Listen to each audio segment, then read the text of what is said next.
کہانی کی شروعات 5000 سال پہلے دکھاتے ہوئے ہوتی ہے، جہاں پہ ہم ایک ظالم راجا کو حکومت کرتے ہوئے دیکھتے ہیں۔ ایک وہ بھی وقت تھا جب یہ شہر آزاد ہوا کرتا تھا، لیکن اب اس ظالم راجا نے یہاں کے لوگوں کو اپنا غلام بنا لیا ہے۔ یہ راجا یہاں کے سبھی لوگوں سے زمین کی کھدوائی کروا رہا ہوتا ہے۔ اصل میں اس کو ایک ایسے میٹیریل کی تلاش تھی، ایک ایسی چیز کی تلاش تھی جو اس کو جادوئی طاقتیں دے سکتی تھی، اور اس وجہ سے یہ پہلے سے زیادہ طاقتور ہو جاتا اور اس شہر پہ نہیں بلکہ پوری دنیا میں ہی حکومت کر سکتا تھا۔ بیسیکلی اس میٹیریل کا نام ایٹرنیم ہے، جس کی مدد سے یہ ایک ایسا تاج بنا لے گا جس سے یہ اپنے اندر سپر ہیرو والی پاورز کو حاصل کر سکتا ہے۔ یہاں پہ معمول کے مطابق مزدور کھدائی کر رہے ہوتے ہیں اور اسی دوران ایک مزدور کو وہ ایٹرنیم پتھر مل جاتا ہے، جس کو وہ ظالم راجا حاصل کر لیتا ہے اور بہت جلد ہی اپنا وہ تاج بھی بنا لیتا ہے، جس کو پہننے سے اسے بہت سی طاقتیں ملنے والی ہیں۔ اسی بیچ میں ہم ایک چھوٹے لڑکے کو بھی دیکھتے ہیں جو کہ اس ظالم راجا کے خلاف کھڑا ہو جاتا ہے۔ وہ گاؤں والوں کو سمجھاتا ہے کہ ہمیں اس ظلم سے بچنا چاہیے، ہمیں اس کے آگے نہیں جھکنا چاہیے، لیکن جب ظالم راجا کو پتا چلتا ہے کہ یہ تو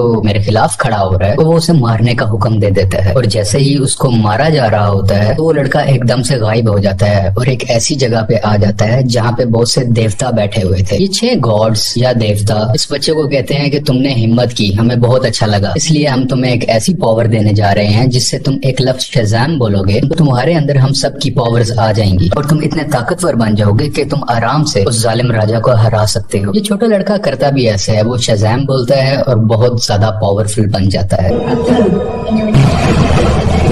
اور فوراً ہی وہ اس راجا کے محل میں آ جاتا ہے جہاں پہ وہ اپنا شیطانی تاج پہن رہا ہوتا ہے کہ اس کے پاس بہت سی پاورز آ جائیں۔ لیکن جو چھوٹا لڑکا جو شزام بولنے کے بعد اب بہت پاورفل بن چکا ہے، وہ وہاں آ کے تباہی مچا دیتا ہے اور سب کو مارنے لگتا ہے۔ یہ اتنے غصے میں ہوتا ہے کہ ظالم راجا کے ساتھ ساتھ وہاں کے پورے شہر کو ہی تباہ کر ڈالتا ہے، اور یہیں سے کہانی جاتی ہے 5000 سال بعد، اور ہم پریزنٹ کا ٹائم دیکھتے ہیں۔ ابھی کے ٹائم پہ بھی ہمیں وہی شہر دکھایا جاتا ہے جہاں پر ایک گینگ نے پورے طریقے سے اس شہر پہ قبضہ کیا ہوتا ہے، یہ لوگوں پہ ظلم کر رہے ہیں، لوٹ مار کر رہے ہیں، پوری طرح سے اس شہر کو کنٹرول میں کر رکھا ہے۔ اصل میں اس گینگ کا ایک ہی مقصد ہے کہ اس تاج کو تلاش کرنا، یعنی کہ یہ اسی کراؤن، اسی تاج کو تلاش کر رہے ہوتے ہیں جو آج سے 5000 سال پہلے اس ظالم راجا نے بنایا تھا۔ وہ خود تو مارا گیا تھا لیکن اس کا تاج ابھی بھی کہیں نہ کہیں اسی شہر میں ہی دفن ہے۔ اب ہم ایک لڑکی کو دیکھتے ہیں جس کا نام ایڈریانا ہے، وہ بھی اسی تاج کو ہی ڈھونڈ رہی ہوتی ہے۔ یہ لڑکی پرانی چیزوں کو ڈھونڈنے میں کافی ایکسپرٹ ہے کیونکہ یہ آرکیولوجسٹ ہے، یعنی یہ وہ لوگ ہوتے ہیں جو زمین کی کھدائی کرتے ہیں اور ہسٹری کی بہت سی چیزوں کے بارے میں کافی معلومات بھی رکھتے ہیں۔ تو یہ لڑکی ایڈریانا ایک کیو میں جاتی ہے، ایک غار میں جاتی ہے جہاں پہ کافی کوششوں کے بعد اس کو وہ تاج مل بھی جاتا ہے۔ ایڈریانا اور اس کے ساتھی اسی بات کو لے کے خوش ہو ہی رہے ہوتے ہیں تو ہمیں پتا چلتا ہے کہ اسی کا ایک ساتھی جس کا نام اسماعیل ہے وہ اسی گینگ کے ساتھ ملا ہوا ہے جس نے پورے شہر پہ قبضہ کر رکھا ہے۔ تبھی اسماعیل اپنے ساتھ آئے ہوئے ایک ساتھی کو مار دیتا ہے اور اپنے گینگ کے دوسرے لوگوں کو بھی اسی غار میں بلا لیتا ہے۔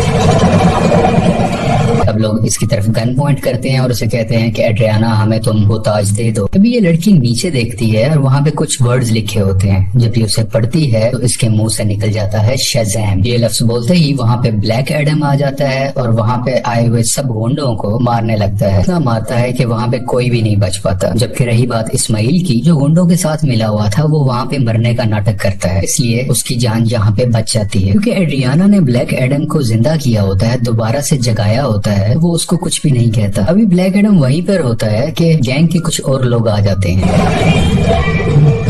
اور اس پر ایک اسپیشل ویپن سے اٹیک کرتے ہیں۔ یہ ویپن اسی ایٹرنیم میٹیریل سے بنا ہوتا ہے جس کی مدد سے وہ تاج بھی بنا تھا، اور جیسے ہی یہ میزائل بلیک ایڈم کو لگتا ہے تو اسے واقعی درد محسوس ہوتی ہے۔ بلیک ایڈم اس مارنے والے گنڈے کی تو جان لے لیتا ہے لیکن اس راکٹ یا اس چھوٹے سے میزائل کے لگنے کی وجہ سے خود بھی بے ہوش ہو جاتا ہے۔ تو ہمیں یہاں پہ یہ پتا چلتا ہے کہ ایٹرنیم ایسا میٹیریل ہے جو بلیک ایڈم کی کمزوری ہے اور اسی میٹیریل سے بلیک ایڈم کو مارا بھی جا سکتا ہے۔ یہ دیکھتے ہوئے ایڈریانا کافی پریشان ہو جاتی ہے اور وہ بلیک ایڈم کو اپنے گھر لے جاتی ہے۔ جیسے ہی بلیک ایڈم کو ہوش آتا ہے تو وہ یہاں پہ ایڈریانا کے بیٹے سے ملتا ہے۔ یہ بچہ بلیک ایڈم کو کہتا ہے کہ آپ 5000 سال سے اس غار کے اندر بند تھے، اب کیونکہ ہمارا شہر غلامی بسر کر رہا ہے، وہ گینگ ہمیں جینے نہیں دے رہا، تو آپ ہمارے لیے ایک مسیحا بن کے آئے ہو، آپ ہی ہمارے شہر کو اس گینگ سے بچاؤ گے۔ بلیک ایڈم کو یہاں پہ کوئی فرق نہیں پڑتا، وہ کہتا ہے کہ آج سے 5000 سال پہلے یہ میرا شہر ہوا کرتا تھا، اب یہاں پہ سب کچھ بدل چکا ہے، تو اس شہر کو بچانے کے لیے میں رسپانسبل نہیں ہوں، مجھے اس شہر اور یہاں کے لوگوں سے کوئی مطلب نہیں ہے। اور یہ بات کہتے ہی وہ گھر سے باہر آ جاتا ہے اور شہر میں پھرنے لگتا ہے اور شہر کو دیکھنے لگتا ہے۔ اس کے بعد ہم ایک فیمیل لیڈر کو دیکھتے ہیں جس کا کام اس دنیا میں آنے والے سپر ہیرو اور سپر ویلنز کو روکنا ہوتا ہے۔ دنیا میں ایسے حالات رکھنے ہوتے ہیں جس کی وجہ سے عام لوگوں کو کوئی مشکل نہ آئے اور ہماری زمین کو بھی کوئی خطرہ نہ ہو۔ وہ یہاں پہ ایک سپر ہیرو ہاک مین سے بات کر رہی ہوتی ہیں، کہتی ہیں کہ بلیک ایڈم اب واپس آ چکا ہے اور اسے اگر روکا نہ گیا وہ پہلے کی طرح اس بار بھی بہت زیادہ تباہی مچا سکتا ہے، اور وہ اگر پاگل ہو گیا، وہ غصے میں آ گیا، تو اس کو روکنا لگ بھگ ناممکن ہے۔ ہاک مین اس چیز کے لیے راضی ہو جاتے ہیں اور اپنی ٹیم اکٹھی کرتے ہیں جس میں اور بھی بہت سے سپر ہیروز شامل ہوتے ہیں، اور سب مل کے بلیک ایڈم کو پکڑنے کے لیے نکل جاتے ہیں۔ دوسری طرف اس گینگ کے کچھ لوگ ایڈریانا کے گھر پہنچ جاتے ہیں کیونکہ انہیں پتا تھا وہ تاج ابھی بھی اسی کے پاس ہے، تو وہ تاج لینے ہی گئے تھے، اور جیسے ہی وہ لوگ ایڈریانا کی فیملی پہ حملہ کرنے والے ہوتے ہیں تو بلیک ایڈمز وہاں پہ ان کو بچاتا ہے اور اس گینگ کے لوگوں کو ایک بار پھر سے مار ڈالتا ہے،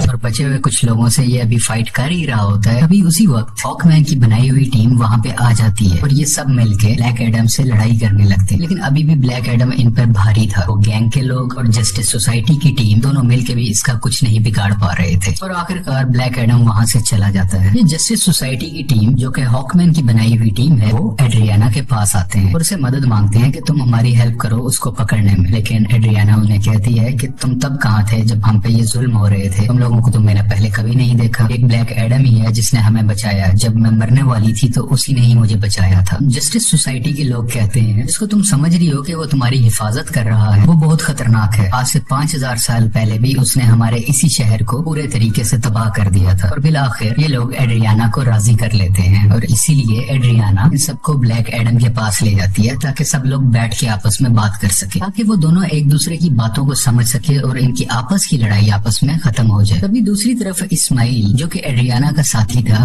وہ اس کے گھر میں انٹر ہو جاتا ہے تاکہ وہ تاج وہاں سے ڈھونڈ سکے اور اس کا استعمال اپنے لیے کر سکے، لیکن جب اسے وہ تاج نہیں ملتا تو وہ غصے میں ایڈریانا کے بیٹے کو اٹھا کے اپنے ساتھ ہی لے جاتا ہے۔ یہاں کافی چلاکی سے اس کا بیٹا اپنی مدر یعنی ایڈریانا کو فون کر دیتا ہے اور سب کچھ بتا دیتا ہے کہ مجھے کڈنیپ کر لیا گیا ہے، مجھے اسماعیل نے ہی کڈنیپ کیا ہے۔ سن کے یہ کافی پریشان ہو جاتی ہے، اس لیے یہ جسٹس سوسائٹی اور بلیک ایڈم سے ہیلپ مانگتی ہے، میرے بیٹے کو واپس لانے میں میری مدد کرو، اور یہ دونوں راضی بھی ہو جاتے ہیں اور مل کر اس کے بیٹے کو ڈھونڈنے لگتے ہیں۔ یہیں پر ہاک مین اس گینگ کے 2 آدمیوں کو پکڑ لیتا ہے، مار کے پوچھنے پہ اسے پتا چلتا ہے کہ اسماعیل کہاں پہ ہے۔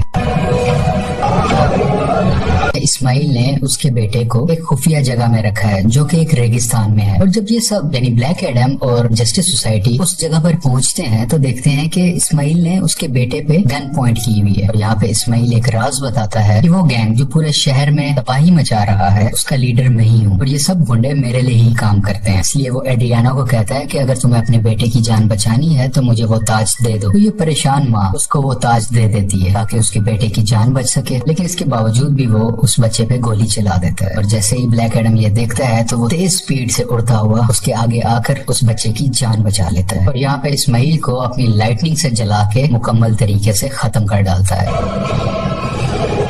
یہاں پہ بلیک ایڈم بھی ہاک مین سے ملتا ہے اور اس کو ایک بہت بڑا راز بتاتا ہے کہ آج سے 5000 سال پہلے وہ لڑکا جس نے اس ظالم راجا کے خلاف آواز اٹھائی تھی وہ میں نہیں تھا بلکہ وہ میرا بیٹا تھا، اور جب ظالم راجا میرے بیٹے کو مار رہا تھا تو وہ اسی وقت وہیں سے غائب ہو گیا تھا۔ اس چیز کو دیکھتے ہوئے ظالم راجا کو بہت غصہ آیا کیونکہ اب وہ میرے بیٹے کو تو ڈھونڈ نہیں پا رہا تھا، تو اس نے مجھے میرے گھر والوں کو پکڑ لیا اور ہمیں بہت مارا پیٹا، ہمیں اتنے برے طریقے سے مارا گیا کہ شاید کچھ جانوروں پہ بھی ایسا سلوک نہیں کرتا۔ دیکھتے ہی دیکھتے میری وائف وہیں پر ماری گئی اور میں بھی تقریباً مرنے ہی والا تھا، تبھی میرا بیٹا میرے پاس واپس آ گیا جس کے پاس بہت سی شکتیاں تھی، بہت سی پاورز تھی، اور اس نے اپنی ساری پاورز مجھے دے دی، یعنی کہ اب ساری پاورز میرے اندر آ چکی تھی۔ ابھی ہم دونوں بات کر ہی رہے تھے تبھی ظالم راجا کے لوگوں نے ایک بار پھر سے ہم پہ حملہ کر دیا۔ وہاں پہ میں تو بچ گیا کیونکہ میرے پاس بہت سی پاورز تھی، لیکن میرا بیٹا میری آنکھوں کے سامنے ہی مارا گیا۔ اپنے بیٹے کو مرتا ہوا دیکھ کے میں آگ بگولا ہو گیا، یعنی مجھے بہت غصہ آ گیا اور میں نے ظالم راجا اور اس کے لوگوں کو تو مار دیا، لیکن وہ پاورز وہ شکتیاں میرے قابو میں نہیں رہی، میں انہیں کنٹرول ہی نہیں کر سکا، اور دیکھتے ہی دیکھتے یہ پورا شہر میرے نہ چاہتے ہوئے تباہ ہو گیا۔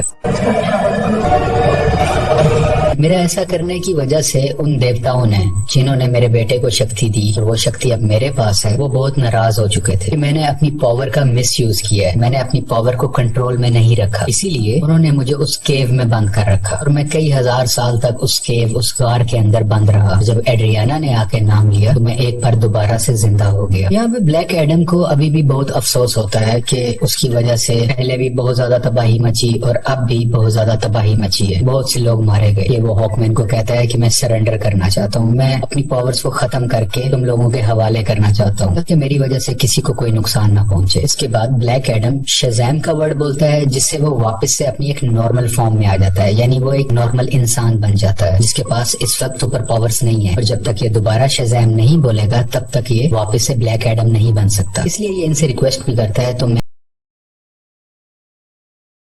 کہ میں دوبارہ سے یہ ورڈ بول ہی نہ سکتا۔ آخر کار بلیک ایڈم کو پانی کے اندر ڈال دیا جاتا ہے اور اس کے منہ میں ایک ایسی ڈیوائس لگا دی جاتی ہے جس وجہ سے یہ بول ہی نہ پائے۔ یہ ایک چھوٹی سی جیل ہوتی ہے جس میں بلیک ایڈم کو بند کر دیا جاتا ہے۔ دوسری طرف ہمیں اسماعیل کو دکھایا جاتا ہے جو کہ مر چکا تھا اور اب وہ ہیل کے اندر آ گیا ہے۔ اسماعیل کو ایک بات شروع سے پتا تھی کہ اگر وہ اس تاج کی طاقت کو حاصل کرنا چاہتا ہے تو اس کا طریقہ یہ ہے کہ اس کو وہ تاج اپنے ہاتھ میں پکڑنا ہوگا اور اسی وقت کوئی نہ کوئی اس کو مارے تاکہ وہ مر کے ہیل میں آ جائے، یعنی کہ جہنم میں آ جائے اور وہ ہیل کے ڈیمن سے یہاں پہ مل سکے جن سے وہ پاور حاصل کر سکے۔ یہ ساری باتیں اسماعیل شروع سے ہی جانتا تھا، اسی لیے اس نے بلیک ایڈم کو اکسایا کہ میں جیسے ہی ایڈریانا کے بیٹے کو ماروں گا بلیک ایڈم آ کے اسے بچائے گا اور مجھے مار ڈالے گا، اور اسی وقت تاج بھی اس کے ہاتھ میں ہی تھا۔ یہ سب باتیں یہ شروع سے جانتا تھا اور سب کچھ اس کے پلان کے مطابق ہی ہو رہا تھا۔ یہاں ہیل کے ڈیمنز اسماعیل سے ملتے ہیں اور اس کو اپنی پاورز دے دیتے ہیں۔ پہلے جیسا انسان نہیں تھا، یہ سباق بن چکا ہوتا ہے، ان پاورز کے ساتھ اس دنیا میں آ جاتا ہے اور ہر طرف تباہی مچانے لگتا ہے۔ جیسے ہی جسٹس سوسائٹی کو اس کے بارے میں پتا چلتا ہے تو وہ اس کے مقابلے کے لیے اس کے سامنے آتے ہیں۔ یہاں پہ کافی دیر لڑائی چلتی رہتی ہے لیکن سباق کیونکہ بہت زیادہ پاورفل تھا یہ سب مل کے بھی اس کو نہیں روک پا رہے تھے۔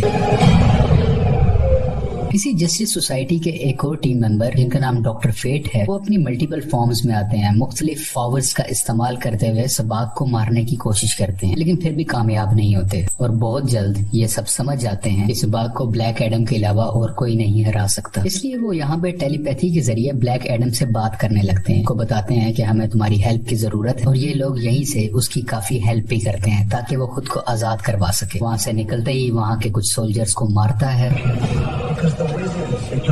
پانی سے باہر آتا ہے اور باہر آتے ہی سیدھا شزام بولتا ہے جس کی وجہ سے اس کو بلیک ایڈمز کی پاور مل جاتی ہے اور بغیر وقت ضائع کیے سباق کے پاس جانے لگتا ہے۔ دوسری طرف جسٹس سوسائٹی کے لوگ ابھی بھی سباق سے لڑ رہے ہوتے ہیں اور اسی دوران ان کا ایک ساتھی ڈاکٹر فیٹ وہیں پر اپنی جان سے ہاتھ دھو بیٹھتے ہیں، یعنی کہ مارے جاتے ہیں۔ ہاک مین بھی کافی زیادہ سباق سے لڑ رہے ہوتے ہیں لیکن ان کی کوششیں کچھ زیادہ کامیاب نہیں ہوتی، لیکن اچھا تو تب ہوتا ہے کہ اسی وقت وہاں پہ بلیک ایڈم بھی آ جاتا ہے اور اب بلیک ایڈم اور سباق کی کافی لڑائی ہوتی ہے۔ یہ فائٹ کافی ٹکر کی تھی لیکن وقت کے ساتھ ایسا لگ رہا تھا کہ صرف بلیک ایڈم ہی ہے جو سباق کو ہرا سکتا ہے، اور کچھ ہی دیر کے بعد بلیک ایڈم سباق کے سر کو پکڑ کے اس کے 2 حصے کر ڈالتا ہے اور اس کو مکمل طریقے سے پھاڑ کر آخرکار سباق کی جان لے لیتا ہے۔ اسی وجہ سے سباق کی موت ہو جاتی ہے اور سب کچھ سکون میں آ جاتا ہے، سب کچھ ٹھیک ہونے لگتا ہے۔ شہر کے لوگ بلیک ایڈم کو اپنا مسیحا ماننے لگتے ہیں، وہ سب اس بات کو مان لیتے ہیں کہ بلیک ایڈم نے ہمیں اور ہمارے شہر کو بچایا ہے۔ اس کے بعد ہم اسی لیڈی کو دیکھتے ہیں جس نے جسٹس سوسائٹی کی ٹیم کو بنایا ہوتا ہے تاکہ وہ بلیک ایڈم کو روک سکے۔ وہ یہاں پہ بلیک ایڈم کو کہتی ہے کہ ٹھیک ہے تمہیں جو کرنا ہے وہ کرو لیکن تم اپنے اس شہر سے نہ نکلنا، تم اس شہر کے لوگوں کے مسیحا بنو، ان کا خیال رکھو، گارڈین بنو، مجھے اسے پرواہ نہیں ہے، لیکن اپنے اس شہر سے تم نے نہیں نکلنا کیونکہ اگر تم اس شہر سے باہر آئے تو تمہارے لیے اچھا نہیں ہوگا۔ یہاں پہ بلیک ایڈم بیٹھا اس کو دیکھتا ہے اور کہتا ہے کہ مجھ پہ کوئی حکم نہیں چلا سکتا۔